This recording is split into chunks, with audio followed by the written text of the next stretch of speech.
Ex-racists of Reddit, what event or events changed you? Not me, but my 6th grade teacher had a brother who served in Vietnam. Apparently he had a guy in their unit who was pretty openly racist. One day he gets hit in combat, and while the rest of his unit is staying in their bunker, the only black guy runs into open fire and drags his ass to safety. If that doesn't fix you, I don't know what would. I actually had a bit of a moment, but I don't know if it counts. My father is an avid user of the N-word and in general has some quite racist opinions, which I inherited. In 4th grade, I switched schools from a school with mostly white kids to one with people from everywhere. That's where I found some new friends with a big mixture of ethnicities. One day I go to a friend's house and he has some friends there and we play video games. At one point I look up and realized I'm the only white person in this room. Before I always thought of people of color as different. There I realized that I was the different one. Ergo, if we all can be the different one, we are all the same. I come from a family of racists. They spoke of other than whites races using ethnic slurs as common as commenting on the weather. When I was about 5, my older brother and I went into the local bakery to pick up an order for our mom who was waiting in the car. A black boy was in front of us in line. This was something I hadn't often seen, and I said very loudly to my brother, "Look, it's a Renar." My brother quickly shushed me, which made me very confused, but it was the crushed look on the boy's face that made me start to question my family's viewpoint. Over 40 years later, I have a very diverse friend group, but still feel shame on how I made that boy feel those many years ago. I started a construction job. Hispanics are some of the nicest, funniest people you'll ever meet. The language barrier even adds to the hilarity. It was an eye-opener that these guys are just trying to make a living and go home, just like me. Landing this job has changed my view on all races, and I'm very happy it did. You can't just hate someone for their distance from the equator. My father was a racist just like his father before him. My dad did his best to indoctrinate me and my brother with his racist ways of thinking. I believed my dad's philosophy was truth until I entered 1st grade. That year I was sat next to the only black girl in my class. Naturally, I hated her immediately. Not only was she a N, but an uppity one at that. She was more outspoken than most kids I knew, which I considered to be rude, and her style of diction was different from what I was used to, which made it difficult for me to understand her at first. However, as I was forced to interact with her throughout the year, I learned that she was everything my preconceived notions said she shouldn't have been. She was sweet, kind, funny, and intelligent. She helped me grasp the concept of arithmetic, and was easily the best speller in our class. The idea that a black person could have all of those positive attributes, especially intelligence that surpassed that of a white person, flew in the face of what I had been taught all my life up to that point. Knowing that girl was the single experience that made me first question, doubt, and eventually reject my dad's beliefs about race. That girl and I remained friends until she transferred schools after our 3rd grade year. I didn't keep in touch with her and have no idea where she is now. If you're out there, Adia, thank you for just being yourself. You are the very reason why I went down a better path than the one I was shown. I sincerely hope that you are well. I wouldn't say I was racist, but more uneducated. I grew up in a predominantly white town, so when I was 10 and I moved to a city that was more diverse, it was weird for me. All I had to go off of was how other ethnicities were portrayed in pop culture. Well, that and my racist aunt and some other closed-minded family members. So it was weird for me at first, but then I realized weren't as different at all. All was alright. Plus it helped that my older brother talked to me about it before we moved. We were driving in our dad's black Ford truck and we saw another truck very similar to his, just a different color, that was broken down on the side of the highway. He asked what I thought was wrong with it. I said probably the engine or something like that broke. Remember, I was 10. He asked if I thought it was because that truck was a different color that it wasn't working and ours was. I said no, that made no sense. He said, and that's why racism makes no sense. Oddly still remember that, but I barely remember us moving. Weird. I grew up Mormon in a very small town. This combination provided for a rather unbecoming upbringing. However, once moving to a larger city, and then moving again to be near Denver, I realized that race didn't really matter, and I only thought it did, because I grew up in a small town of white people. Unfortunately, my family was too old and set in their ways, but my siblings and I avoided the permanent racism. Been waiting for this question.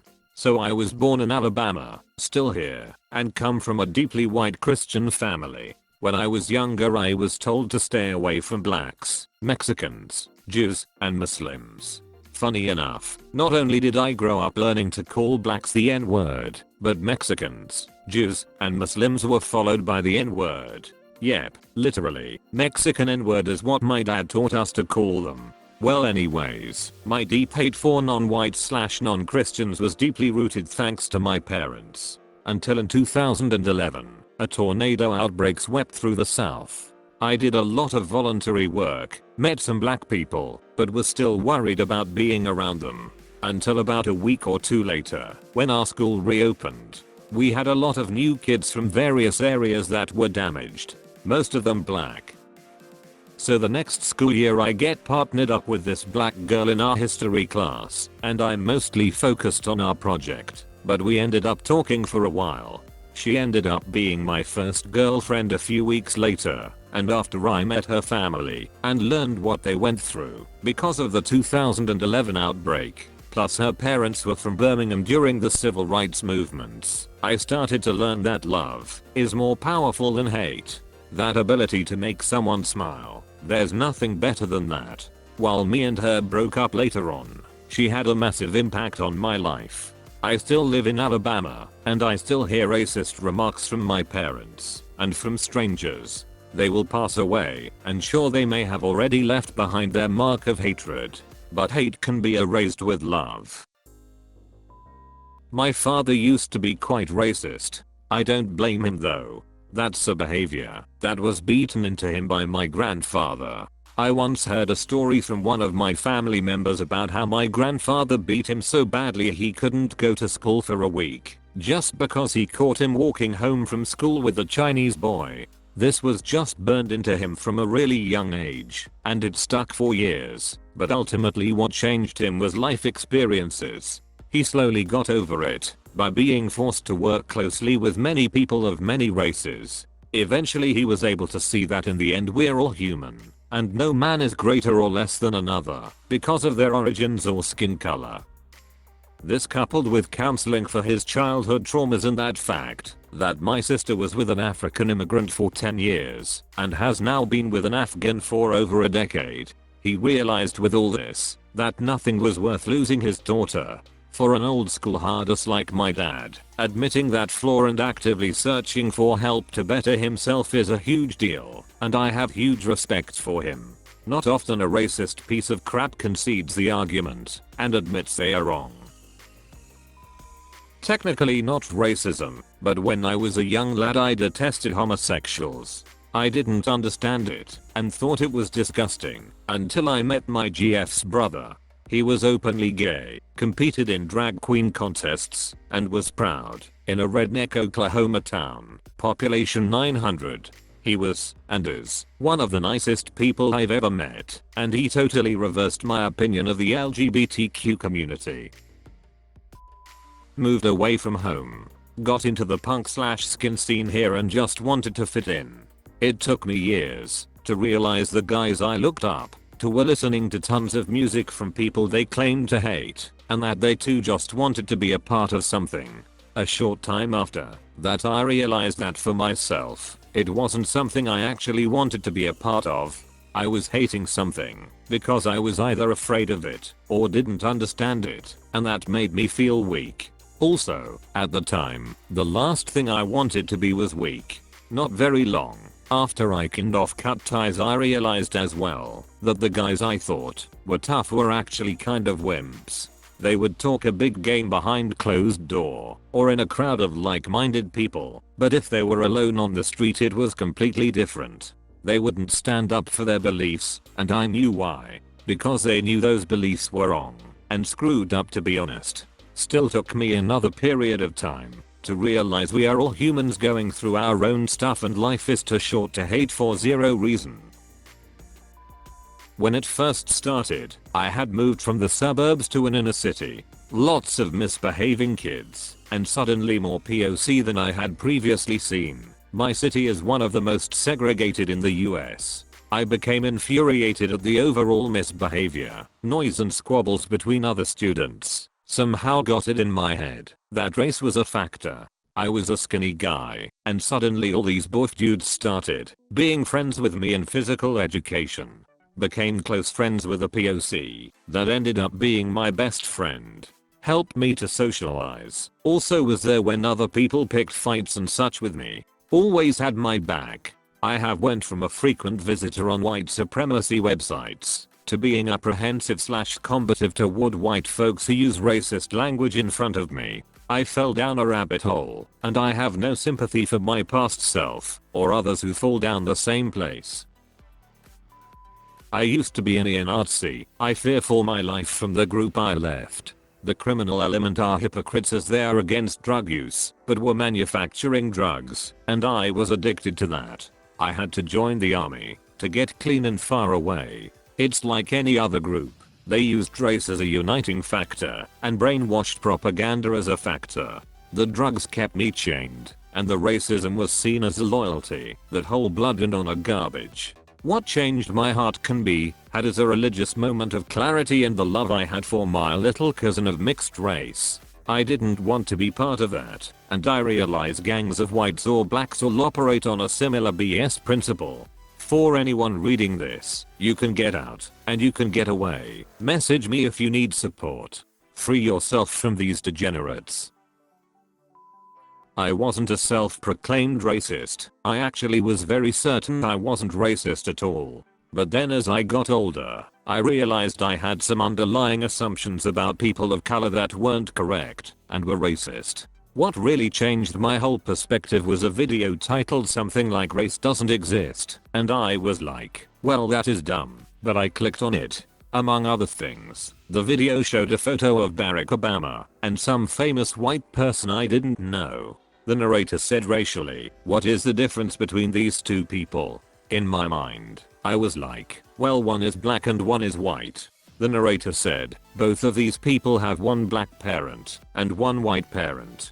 And that's when it hit me. Race doesn't exist. Humans have a spectrum of skin color, some darker, some lighter, but it doesn't make any difference where you are on that spectrum. You're just a human. We made up races to categorize people, but they're all just made up boxes. There's nothing different between a black person and white person other than how much melanin is in your skin. That's it. I realized I had always had these underlying assumptions that people of other races were different than me. And then I realized they aren't, and it changed the way I think about it and interact with my fellow humans. Edit. I can't find the exact video, but here's one that covers much of the same material. Link will be in the description. I was a bitter, racist neckbeard as a teen. I don't think I ever really hated other races, but I certainly ate up those 4chan statistics about them. It made me feel superior. Then one day at school I got partnered up with a black girl. She was so sweet and nice to me when everyone else treated me like crap that it caused some serious soul searching. She'd make jokes, tease me when I was prickly or rude in response, and just treated me like a human. She was single-handedly responsible for me not only reversing my opinion on other races, but also for me realizing that I didn't have to be like I was. It was like she gave me a snapshot of what life could be like, and it made me realize what I was missing. Many years and hours of self-help later, I'm a pretty normal guy with normal relationships who doesn't hate anyone. My biggest regret is that I never got the chance to thank her for it.